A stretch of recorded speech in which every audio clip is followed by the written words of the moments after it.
the scent of saffron and rain.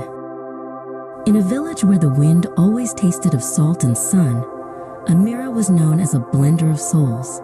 To the neighbors, she was simply a perfumer, her small workshop filled with rows of colored glass jars. But the most precious of all was her saffron oil, a deep amber liquid that seemed to hum with the warmth of 1,000 desert sunsets. For 7 long years, the stool across from her workbench had remained empty. Yusuf, her husband, had departed for the distant spice routes and had not yet returned. Amira kept his wooden prayer beads draped over a ceramic jar, their surfaces polished to a high sheen by her constant, hopeful touch whenever she missed him most. One afternoon, the horizon turned the color of bruised plums.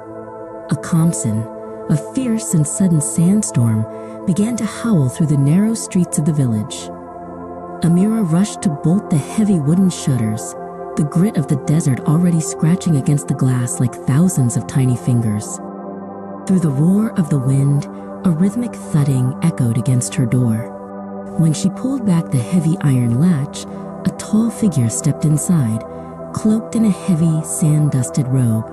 His eyes, visible through the folds of his headscarf, held a familiar, gentle spark that made Amira's breath catch in her throat. The man did not speak, as if his voice had been stolen by the gale.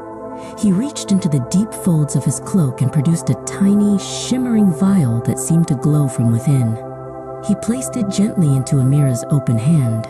The glass felt strangely cool, like a pebble pulled from a deep well. "This is the scent of Jannah," he whispered, his voice like the soft rustle of silk against stone. Amira carefully unstoppered the tiny bottle. A fragrance immediately filled the room. It was not of earth or flowers, but something eternal, like the very first breath of a garden after a long-awaited rain. She looked at the stranger, seeing the small lines around his eyes that mirrored her memories of Yusuf. Then she looked at her own weathered bottle of saffron oil.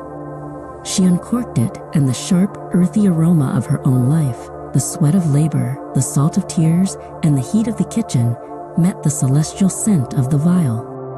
The stranger watched her with a knowing, patient smile. In that moment of quiet revelation, Amira realized that while the scent of Jannah was beautiful, it was distant and perfect.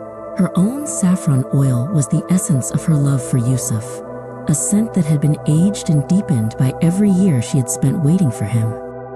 Amira turned to thank the man, but the heavy door stood slightly ajar. The wind had died down to a soft, rhythmic sigh, and the orange dust was settling like a blanket over the village. The stranger was gone, leaving only the fresh, clean scent of rain lingering in the doorway where he had stood. She sat back at her workbench and picked up the prayer beads once more. She realized that Yusuf had never truly been gone, as long as the scent of their shared life remained. Amira began to blend a new perfume, one that smelled of earth, saffron, and the quiet, certain promise of a reunion.